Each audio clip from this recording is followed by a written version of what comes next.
चलिए आज हमें ये टॉपिक पढ़ना है गेम ऑफ ग्राफ। और गेम ऑफ ग्राफ का ये पार्ट 1 है। ऐसे हो सकता है कि 2, 3 जितने भी वीडियो पॉसिबल हो पाए मैं ट्राई करूंगा। अभी रात के 1:11 से 12 मिनट हो रहे हैं। अभी ये मैं वीडियो बना रहा हूँ।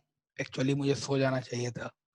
मैं डेली ट्राई कर रहा हूँ सो जाऊं, क्योंकि आदतें पड़ गई है रात भर जगने की। किसी ना किसी स्टूडेंट का कहीं से डाउट आ ही जाता है, चाहे पटना हो, चाहे कोटा हो, चाहे उदयपुर हो, फिर दिल्ली हो, या यूपी हो, या फिर महाराष्ट्र हो, या बंगाल हो। मतलब जिनको मैं जानता हूँ, या हरियाणा हो, और कुछ बच्चे चंडीगढ़। तो मेरे कहने का पर्पज सिर्फ इतना ही है कि ये मैं बच्चों के बारे में कह करके कुछ शो ऑफ नहीं करना चाहता हूँ कि यहाँ के बच्चे मुझे जानते हैं। मैं किस प्लेटफॉर्म पे हूँ, क्या कर रहा हूँ, क्या नहीं कर रहा हूँ, इससे कोई मतलब नहीं है मेरा। सबसे इम्पोर्टेंट जो पॉइंट है वो ये जानना है कि मुझे सो जाना चाहिए था, फिर भी मैं जग करके ये वीडियो क्यों बना रहा हूँ।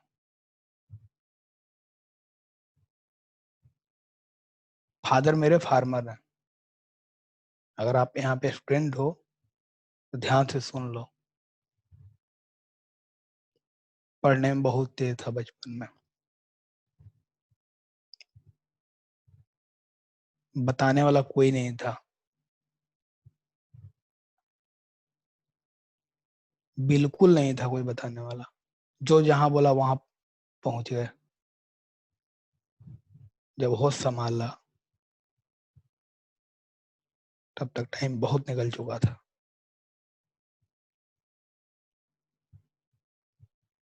लेकिन एक ही काम करते रहा है स्टार्टिंग से, कि जब भी मैं क्लास में पढ़ता था उन हर बच्चों के दिल के दर्द को समझना शुरू करता था। हमेशा समझते रहता था कि अगर कोई स्टूडेंट टॉपर है तो उसे तो वो चीजें आसानी से समझ में आ जाती है, लेकिन क्लासरूम में कोने में जो बच्चा बैठा हुआ है उसके दिल का दर्द क्या है कि जल्दी टीचर समझ नहीं पाते हैं। अपने 10-12 साल के टीचिंग एक्सपीरियंस में इन्हीं दर्द का रियल एनालिसिस किया हुआ है। और जो ये वीडियोज बनाते रहता हूँ, बनाने के पीछे भी पर्पस यही है कि ये वो बच्चे जो कुछ करना चाहते हैं लेकिन उन्हें पता नहीं चलता है कि उनके साथ हो क्या रहा है, क्या सही है क्या गलत है। They don't know more about that. Now question is, are they mad? No.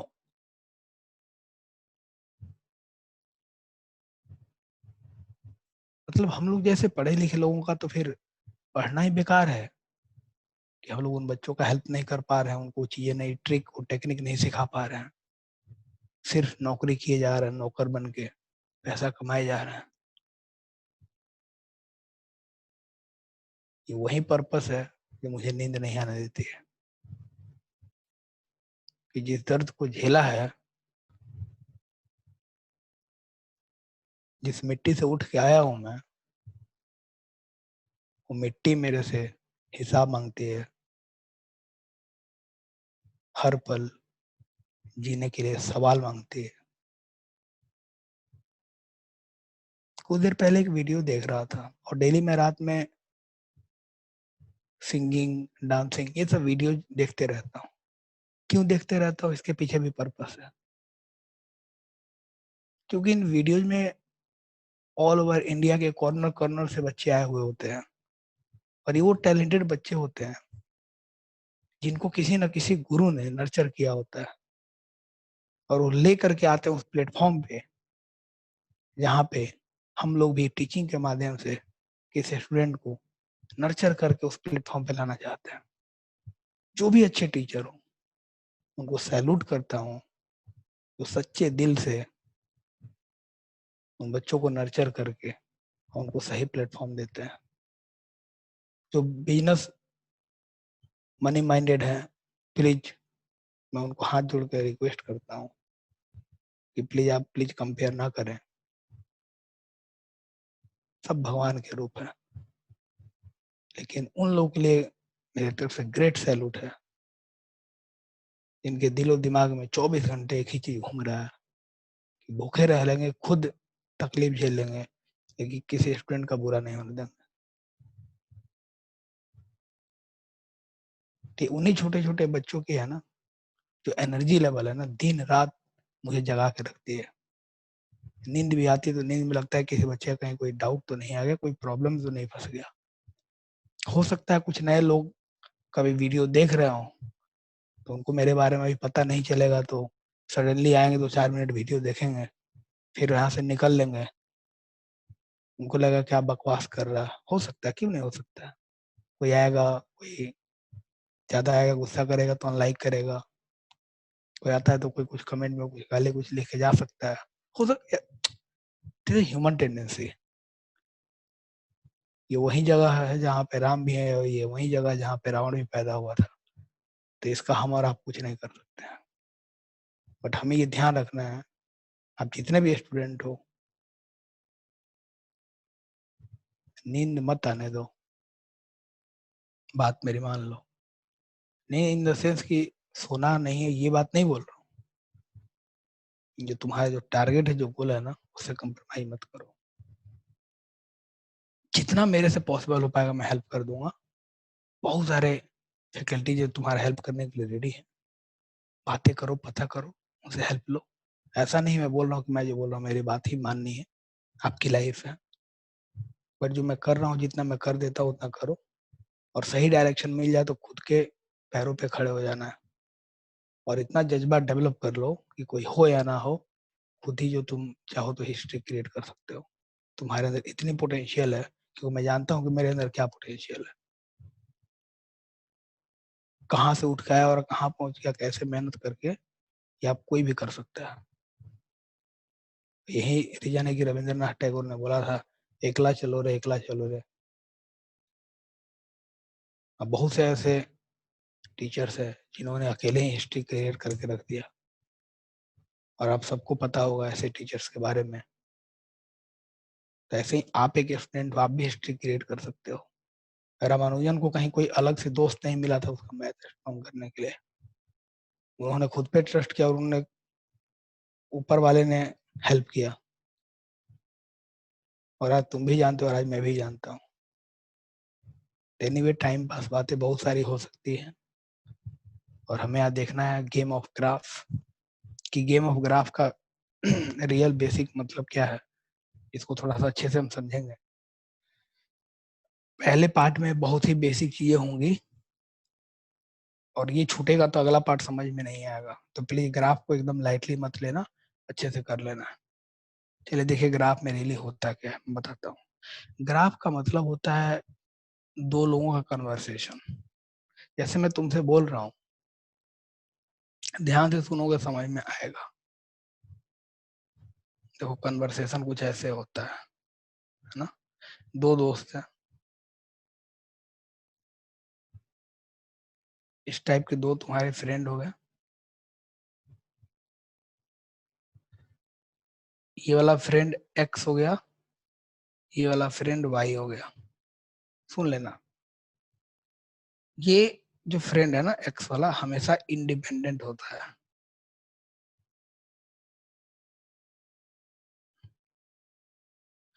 और मैथ के टर्म इसको एक्सिस बोलते हैं ना, इसलिए इसका नाम होता है इंडिपेंडेंट एक्सिस। और इस वाले को बोलते हैं डिपेंडेंट एक्सिस।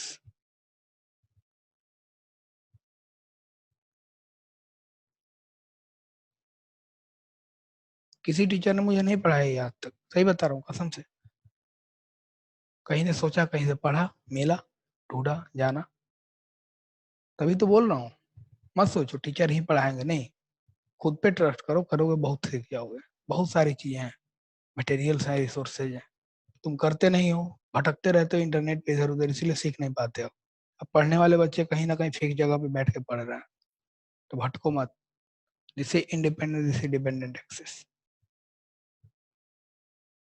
इस independent axis and dependent axis को समझने के लिए हम इसकी बात करते हैं। y equal to x to the power n। सोचो ये क्या है, ध्यान से सुनना। y equal to x to the power n एक फंक्शन है। अब जैसे मैंने बोला फंक्शन, तो इसको लेकर के तो छोटे बच्चे होते हैं 7th 8th 9th 10th के, ये डर जाते हैं कि ये क्या हो गया, ये कौन सी तूफान मच गई हमारी जिंदगी में। देखो बाबू, बहुत बेसिक सा लॉजिक है, कोई तूफान नहीं मचा है। मान लो कि तुम्हारे पास कोई मशीन है एफ, इस मशीन के अंदर अगर तुमने वीट डाला, एक्स इज वीट, तो क्या मिल जाएगा, वाई फ्लोर मिल जाएगा। क्या मेरी बात समझ में आई? एफ एक मशीन है, इस मशीन में अगर तुमने एक्स गेहूं डाला तो वाई आटा मिल गया।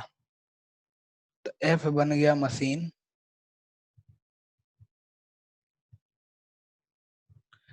एक्स बन गया वीट, और वाई बन गया फ्लोर। तो फ्लोर किस पे डिपेंड करता है, वीट पे डिपेंड करता है। मतलब वीट रहेगा तभी फ्लोर आएगा, वीट नहीं होगा तो फ्लोर नहीं आएगा। तो ये वीट है, इस वीट को फ्लोर से कोई मतलब नहीं है, बट फ्लोर को वीट से मतलब है। यहाँ पे वीट के बदले आपका क्या हो सकता है, धान भी हो सकता है, कोई और मटेरियल भी हो सकता है, ग्रेन भी हो सकता है, कुछ भी ले लो, ये कुछ और आ जाएगा। राइस डाल दो, यहाँ पे कुछ और आ जाएगा। समझ रहे हैं आप?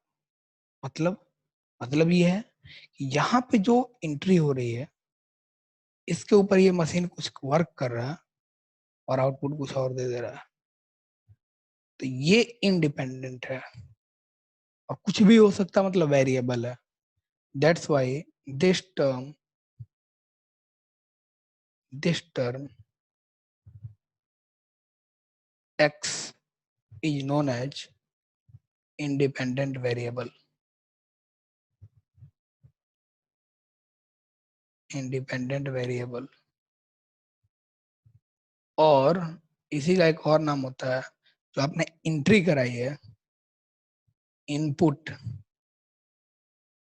और आप अगर y की बात करते हो बाबू, तो y के बारे में आप अच्छे से थोड़ा सा सोचो।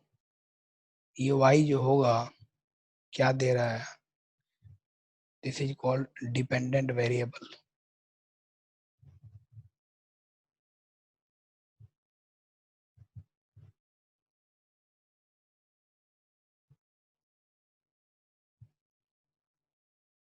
That is output. और इसी f की जो बात हो रही थी, अब डायरेक्ट हमने लिख दिया x का पावर n। मीन्स आपने अगर यहाँ पे x वीट डाला, तो उसके ऊपर पावर n प्रोसेस होगा, पावर n मशीनिंग होगी, तो आपको y मिल जाएगा। इसी को हम लोग बोलते हैं फंक्शन का कॉन्सेप्ट, कॉन्सेप्ट ऑफ फंक्शन। एकदम बहुत प्यार से सीखेंगे इसको। एक स्टेप आगे अगर ले लिया जाए, कुछ ऐसी बातें होंगी। If y equal to x to the power 2, it means what? It means आप x की वैल्यू कुछ भी पुट करो, y की वैल्यू कुछ आएगी। Put x equal to 0, y is 0, x अब मेरे 1 पुट करके देखो, y भी 1 आएगा, x 2 पुट करो, y 4 आ गया, x इक्वल टू 3 पे y 9 आ गया। अगर आप कुछ ऐसी बातें कर लेते हो, x इक्वल टू -1 पुट कर लो, तो y +1 आएगा, x इक्वल टू -2 पे y+4 आ गया। अभी भी इसमें बहुत सारे बच्चों को प्रॉब्लम होती है। देखो ना यहाँ -1 पुट कर तो -1 का स्क्वायर कितना होगा, प्लस होगा, तभी तो लिखा प्लस। और +1 किसकी वैल्यू आ गई, y की वैल्यू आ गई। x की वैल्यू पुट करनी है -2, पुट हियर -2 पावर 2 4 +4, तो y हो गई ना, इसलिए +4 लिखा। Similarly, if I put here x is equal to -3, then we get y equal to +9. What is this? आपने क्या देखा? अगर आपने गेहूं डाला, सोचिए यहाँ पे गेहूं, आपको गेहूं मिल गया, ये आपके मन में आया ना?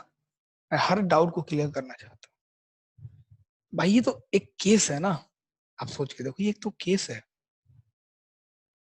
अब यहाँ पे देखो ना, 1 पे 1 आ गया तो 2 पे 4 आ गया, तो हमेशा तो सेम ही आना चाहिए, गेहूं तो गेहूं। मतलब जो फंक्शन किया गया वहां पे, मतलब जिस मशीनिंग प्रोसेस की बात की गई है, वो क्या प्रेजेंट कर रहा है कि आपने कुछ इनपुट दिया तो कुछ आउटपुट मिला, कुछ वर्क हुआ उसके ऊपर, तो आपको कुछ नया आउटपुट आपको मिल गया, है ना? ये चीज हमें ध्यान रखना है। अब ये दोनों आपस में बातें करेंगे, एक्स एंड वाई। कैसे बात करते हैं, थोड़ा ध्यान से सुनते हैं, ठीक है? इनकी बातें कैसी होती है?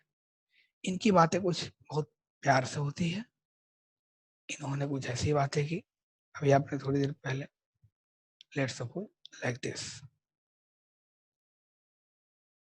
और एक यहाँ से हमने ये बना लिया, है ना? यस, चलो, ये x है, ये y है। अच्छा, एक और बात बताओ, x में -1 है, y में सारी वैल्यू प्लस है ना? तो एक काम करते हैं, x में माइनस वाली भी हम बातें कर लेते हैं यहाँ से इधर की तरफ। चलो, है ना? बिल्कुल, इधर कर लिया। अब सोचो क्या होने वाला है। x क्या बोलता है? x बोल रहा है कि मैं 1 हूं, पहले x कह रहा है कि मैं 0 हूं, तो y क्या बोलेगा, मैं 0 हूं। तो आपको पता है कि x 0 और y 0 इस ओरिजिन पे होगा। 7th 8th क्लास के बच्चे भी सीख सकते हैं, बहुत प्यार से सिखा रहा हूं। अगर मैंने बोला x1 तो y1 हो गया, तो पहले कुछ पोजीशन हम लोकेट कर देते हैं। जैसे मान लो इतना 1 होता है, ये 2 हो जाएगा इक्वल इक्वल पे, ये 3, ये 4, 5, 6, 7, ऐसा है ना? ऐसे ही इधर हो जाएगा 1, 2, 3, 4, 5, 6, 7, 8, 9 ऊपर जाएगा, और यहाँ पे होगा -1, -2, -3, -4, -6, -7, -8, सिर्फ समझने के लिए। और इसको हमने एक्स डैश बोल दिया, माइनस वाला एक्सिस, है ना? ओरिजिन से लेफ्ट की तरफ आप चले गए। अच्छा, एक और बात बताओ, अगर मैं कुछ ऐसा करता हूं कि x की वैल्यू 1 एंड y की वैल्यू 1, मैं कुछ नहीं बोल रहा हूँ, तुम कुछ नहीं बोल रहा हो, x कोई है, y कुछ है, तो x ने बोला मैं 1 हूँ, तो ये हुआ। y बोलेगा मैं भी 1 हूँ, ये हुआ। इन दोनों को एक्सटेंड करना है, इसको इस डायरेक्शन में करना है, जैसे पैरेलल टू x एक्सिस, और इसको पैरेलल टू y एक्सिस करना है। देखो ये दोनों है ना, इस पॉइंट पे मिल गए। फिर से x -1 y +1, देखो यार यही तो -1 है, +1, तो इसका मतलब फिर से ये वाला पॉइंट मिल जाएगा। क्या मेरी बातें समझ में आ रही है? ये वाला पॉइंट मिल गया, ये वाला x -1 +1 y वाला। x2y4, 2 यहाँ पे है, 4 देखो 1 2 3 4, इसका मतलब हम क्या करेंगे, कुछ ऐसे बढ़ेंगे हम,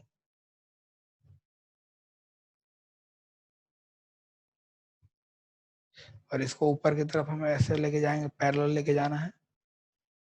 x को y के पैरेलल करेंगे, एंड वाई को एक्स के पैरेलल कर देंगे। सिमिलरली यहाँ पे 2, तो 2 वाला पहले पैरेलल कर लो, कुछ भी कर लो, कोई दिक्कत नहीं है दोस्त, कुछ भी कर लो जैसे तुम्हें आसान दिखे। और 4 ये वाला -4 वाला बताओ। इस पॉइंट पे देखोगे तो x में कितना है, x बोला हम तो 2 इधर की तरफ है, और y बोलेगा हम तो 4 इधर की तरफ है। इधर वाले के लिए बोलेगा x हम तो -2 इधर है, y बोलेगा हम +4 इधर है। ऐसे ही 3 पे कितना होगा, x का 3, y का 9, और हाइट ऊपर बढ़ेगा। ये जो ग्राफ है कुछ ऐसे बनते चला जाता है इधर से, ये जो ग्राफ लाइन है कुछ ऐसे आता है। मैं इसको कलर से चेंज करता हूँ,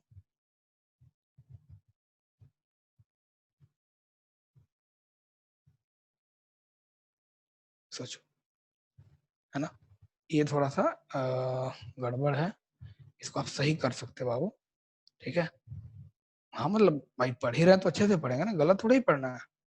ये लाइन कुछ ऐसे जाएगा,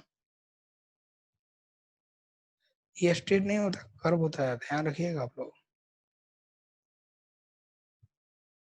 ये ऐसे चलेगा, कर्व चलेगा। मतलब अब वो क्या देख रहा है, क्या आपको ऐसा दिख रहा है कि 3 पे वाई 9, 4 पे वाई 16, मतलब स्क्वायर टाइम वाई में चेंज हो गया, है ना। तो अब इन दोनों का कन्वर्सेशन कैसे हो रहा होगा, कुछ इसी तरीके से हो रहा होगा। अब इसी कन्वर्सेशन को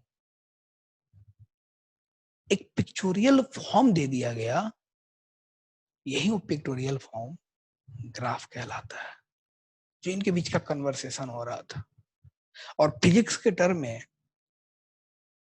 ये जो एक्स एंड वाई मैथ में लिखा गया है, अगर आप फिजिक्स की बात करोगे तो फिजिक्स में ये एक्स एंड वाई मिल करके एक्स एंड टी बन जाएंगे, ये चीज ध्यान रखिएगा। एक बन जाएगा टाइम, दूसरा बन जाएगा पोजीशन, एक बन जाएगा वेलोसिटी, दूसरा बन जाएगा टाइम, एक बन जाएगा एक्सलेशन, दूसरा बन जाएगा टाइम। मतलब दो के बीच में ही कन्वर्सेशन चेक करना है, और वो कन्वर्सेशन एक्स एंड वाई के बीच में ही होगा। फिजिक्स में या तो एक्स टी होगा, या तो वी टी होगा, या फिर ए टी होगा। तो कहने का मतलब ग्राफ क्या है, एक कन्वर्सेशन है, ये दोनों आपस में कुछ खेल रहे हैं, इनका कुछ गेम चल रहा है। तो बोल में देखो मैंने ये बनाया, उसने बोला मैंने ये बनाया, समझ में आ रहा है। अगर इसी को थोड़ा सा कुछ और सिंपल तरीके से सोचो, तो मान लो कि एक फंक्शन है, एक मशीनिंग प्रोसेस है इनके बीच में कुछ ऐसे, let suppose next y equal to x. पहले मुझे सिंपल कराना चाहिए था, लेकिन पहले ही टफ करा दिया ताकि और आसान हो जाएगा आपके लिए। तो क्या मतलब है, x की वैल्यू पुट करो y मिलेगा। x यहाँ पे क्या है, इनपुट वेरिएबल, y क्या आउटपुट वेरिएबल। तो ये इनपुट वेरिएबल हो गया, i बाई पी मतलब इनपुट वेरिएबल, ओ पी का मतलब क्या होगा, आउटपुट वेरिएबल हो गया। अब बोला कि इनके बीच की बातें बताओ, बिल्कुल बता देंगे इनके बीच की बात कैसी हो रही है। जब भी इनके बीच की बातें कुछ अगर आपको समझनी है, तो एक पहले आपको एक्स ड्रॉ करना पड़ेगा, कर दिया, है ना।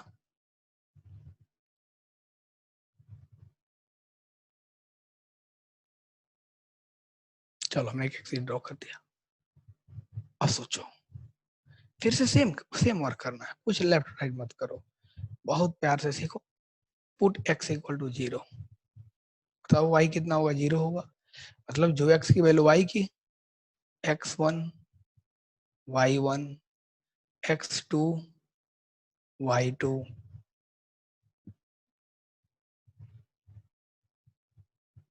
ठीक है, एकदम इक्वल इक्वल दोनों होगा। जब इसकी बात होगी तो ग्राफ लाइन कुछ ऐसे बन जाएगा।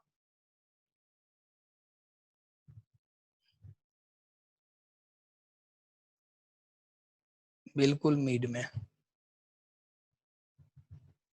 ध्यान से देखना इसी को, बता रहा हूं क्यों ये बन गया, बिल्कुल मिड में बना है।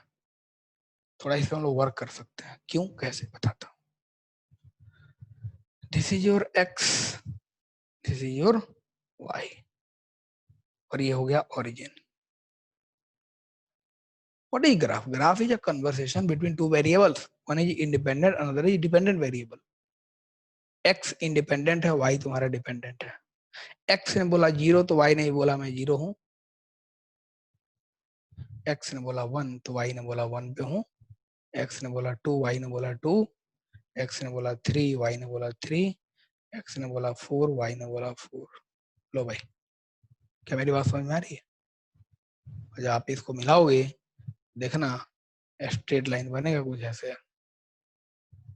मिलाते जाओ इक्वल इक्वल पॉइंट के लिए, ऐसा ही स्ट्रेट लाइन बनेगा।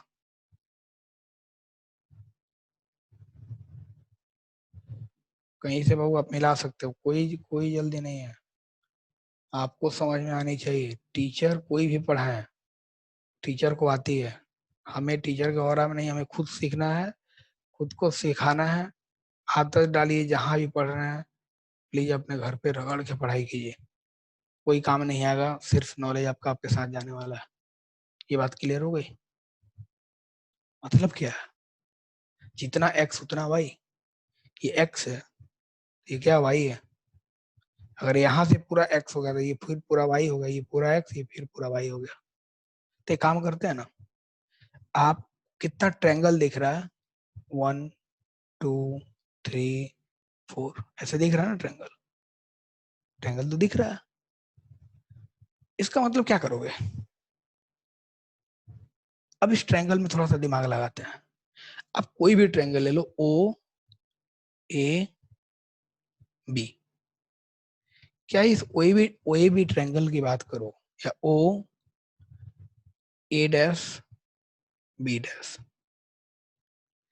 ए double dash B double dash, A triple dash B triple dash. आप किसी भी इसमें से राइट एंगल ट्रायंगल की बात करो, ये राइट एंगल ही होता है ना? यस। तो ये वाला जो एंगल है, सब सारे ट्रायंगल सेम होगा, डिफरेंट होगा? बिल्कुल सेम होगा। थीटा नहीं बदलने वाला है, ठीक है?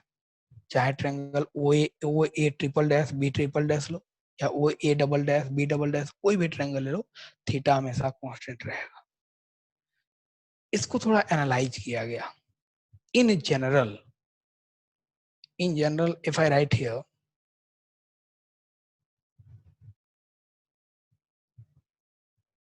हमने क्या किया, इधर वाले को x बोला, इधर वाले को x बोल दिया। थोड़ा सा, अरे भाई चलो भाई, इधर वाले को हमने x बोल दिया, है ना? और इधर वाले को हमने y बोल दिया, y बोल दिया, है ना? और इसको इससे मिला दिया। लो, मिल गया।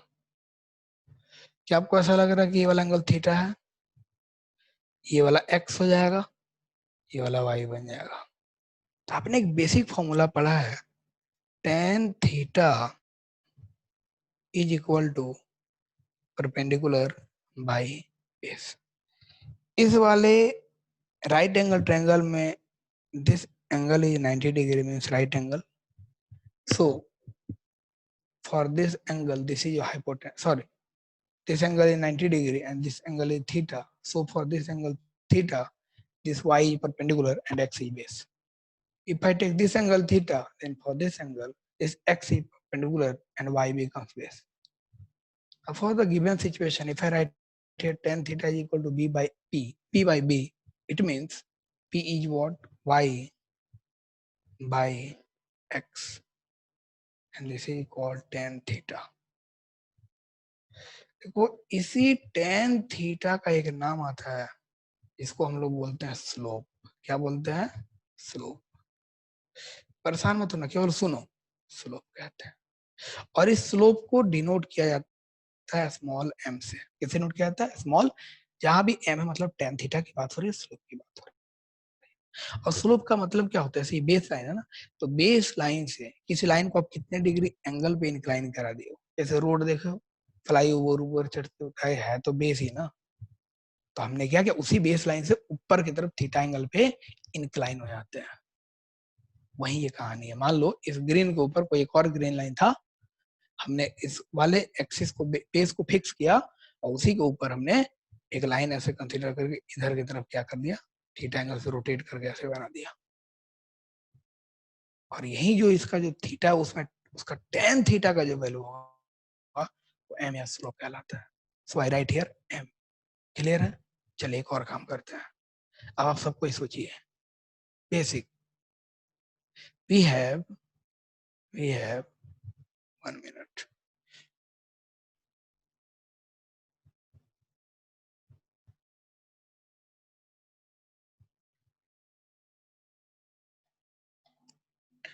Tan theta is equal to what? Y by x. And also we have y by x or tan theta is what? A small m. Am I right? A small m is what? Slope. Can we write here? M is equal to y by x. Yes. We can also write here mx is equal to y or y equal to mx. Now see, very important result we got here. See, very important result. Y equal to mx. Very important. See, what is this? Can we write here also y is equal to mx, that is y equal to tan theta into x. Yes. And if this tan theta is equal to 1, then we get y equal to 1 into x or y is equal to x. Yes, that is, here 1 is tan theta. It means tan theta is equal to 1, and this is possible for if theta is 45 degree. Please listen here. What is 45 degree? 45 degree is the angle. 45 degree is the angle. Which angle? See in this conversation, this angle theta. This angle theta is 45 degree. तो अब बताओ total angle x and y के बीच का कितना था? 90 degree था।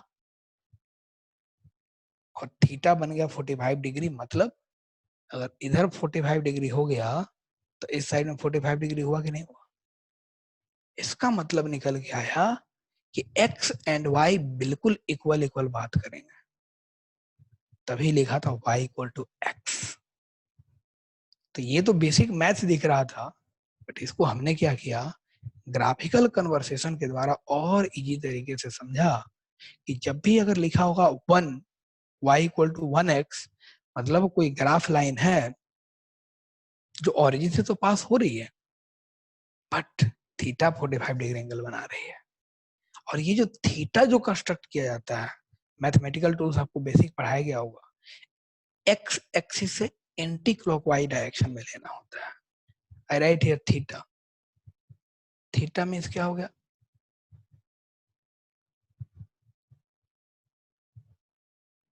Angle with X axis in ACW का मतलब होता है anticlockwise direction. In anticlockwise, देखो अभी बहुत स्लो पढ़ा रहा हूँ ना, इतना स्लो पढ़ाता नहीं हूँ, अभी बस सिखा दे रहे हो मुझे। अभी इसकी जरूरत आएगी तब देखना, तब हलवे की तरह हवा में उड़ाऊंगा मैं। इन एंटी क्लॉकवाइज डायरेक्शन, है ना? तो ये हमें बस ध्यान रखना है। अब सुनो, जब भी तुम्हें दिखे y equal to m into x, इसका मतलब क्या निकला, ये एक स्ट्रेट लाइन का इक्वेशन है, क्योंकि इनके बीच जब कन्वर्सेशन हुई, देखो यहाँ पे एक स्ट्रेट लाइन बना, लेकिन यहाँ पे जो कन्वर्सेशन हुई थी, एक कर्व पाथ बना था। तो ये जो कर्व पाथ होता है ना, कनकेव की तरफ, ऊपर की तरफ होता है, that's why this is called upward concave, upward concave, but this is called straight line. और ये स्ट्रेट लाइन देखो ओरिजिन से पास हो रही है, तो क्या हम लिख सकते हैं y इक्वल टू जो mx, जो ये कंडीशन निकल के आया, जो इक्वेशन निकल के आया, तो लिखेंगे equation of a straight line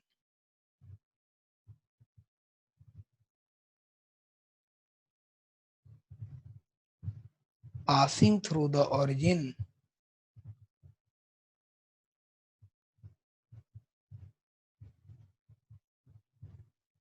passing through the origin। अब तुम तो हो गया, सीख गए, लेकिन गलती कहाँ पे हो गई, तुम ये नहीं समझ पाए। थीटा की वैल्यू 45 डिग्री थी, तो यहाँ पे y इक्वल टू एक्स हो गया। अगर y इक्वल टू कहीं कुछ गिवन है 1x, बताओ ये इक्वेशन कहाँ से ग्राफ लाइन पास होगी, ओरिजिन से। y is equal to given 2x, ये स्ट्रेट लाइन कहाँ से पास होगी, ओरिजिन से। y equal to 3x, straight line कहाँ से पास होगी, ओरिजिन से। y equal to 4x, straight line कहाँ से पास हो गई, ओरिजिन से। इसको थोड़ा सा और सोचो,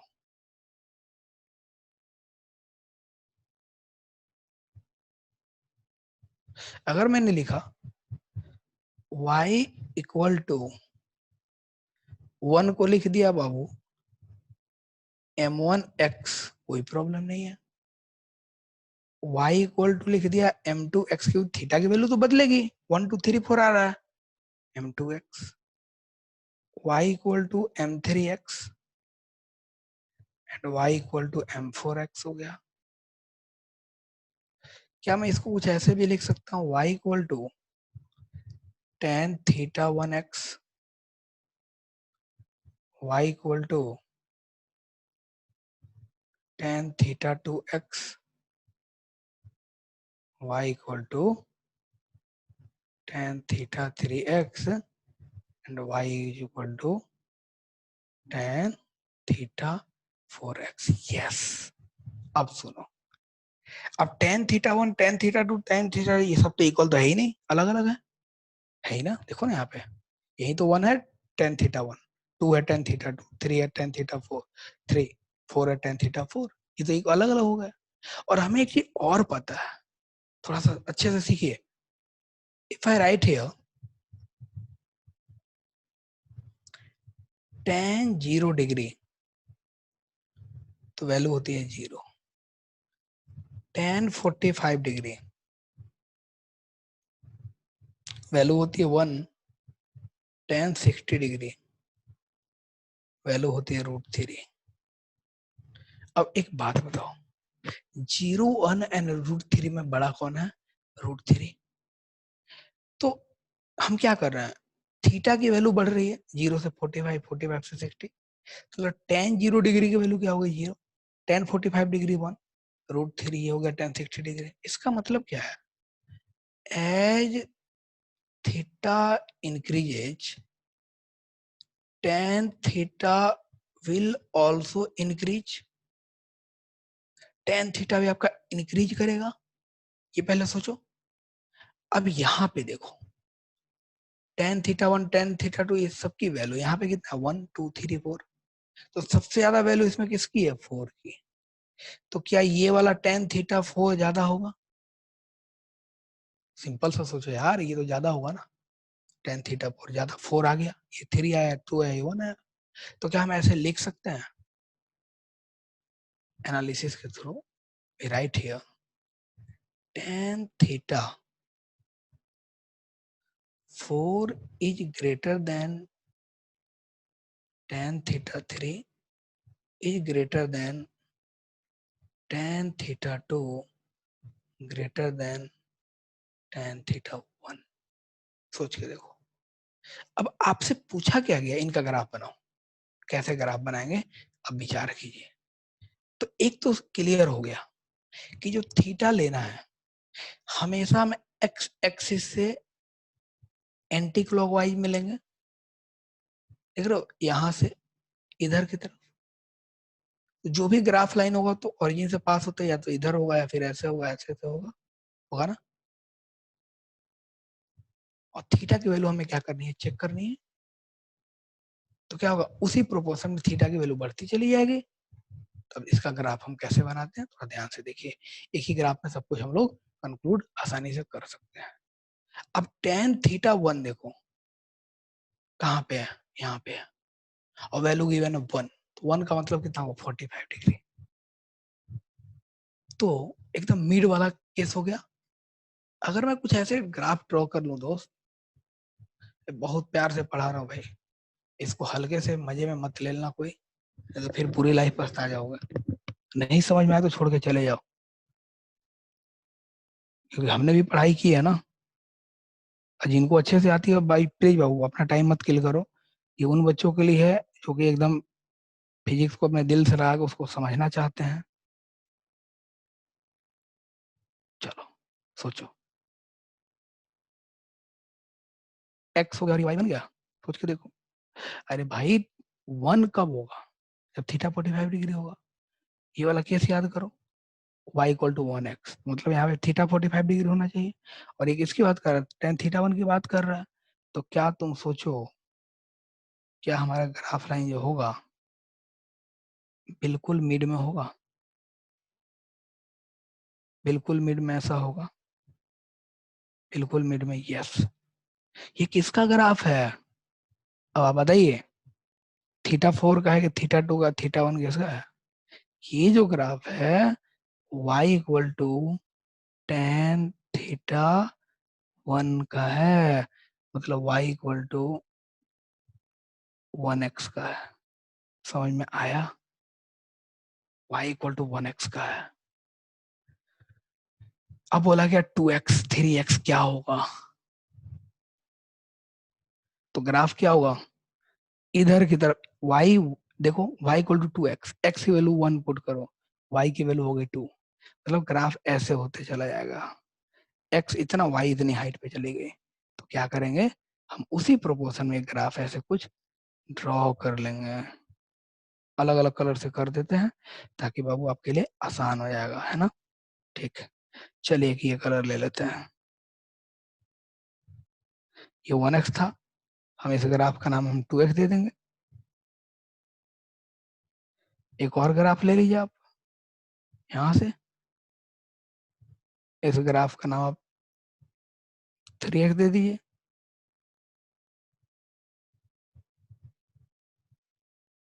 और एक और ग्राफ ले लो बाबू, कुछ ऐसे।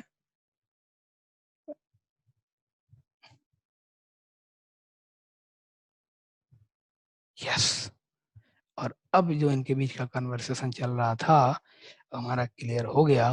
ये y equal to tan theta 1x है, ये y इक्वल टू क्या है, टेन थीटा 2x है।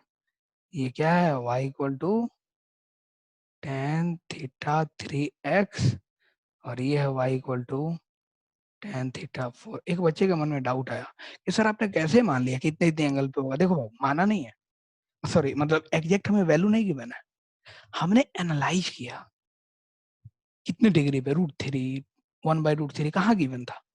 हमने इस वाले सिचुएशन से एनालाइज करके एक अप्रोक्सीमेशन बनाया कि भाई 1x 2x 3x।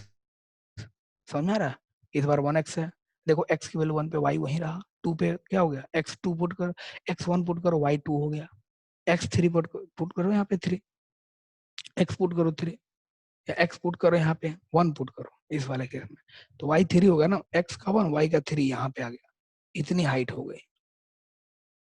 तो हमने एनालाइज किया हुआ है। जब ये बातें सब आपके समझ में जब आने लगे ना, तो अब जाके थोड़ा बहुत आइडिया लगेगा मोशन चैप्टर वाले ग्राफ के बारे में। तो पहले आपने यहाँ तक सीखा कि जो भी ग्राफ लाइन ओरिजिन से पास कर रही है उसका ये इक्वेशन होता है। थोड़ा सा इसके बारे में आप लोग अच्छे से पहले बैठ के पढ़िए, इसको अच्छे से समझिए, फिर हम लोग आएंगे ग्राफ का पार्ट नंबर 2।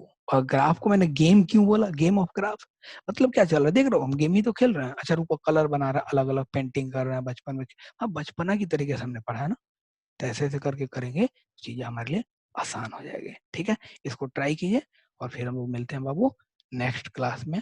ठीक है, और नेक्स्ट जो क्लास होगी उसमें आपको बताऊंगा ग्राफ का जो सेकेंड पार्ट होता है वो फिजिक्स में कैसे यूज होता है। अभी तो बेसिक मैथ का पार्ट था, अब फिजिक्स की बात करेंगे ग्राफ के द्वारा। ठीक है, बाय बाय, हंसते रहिए, मुस्कुराते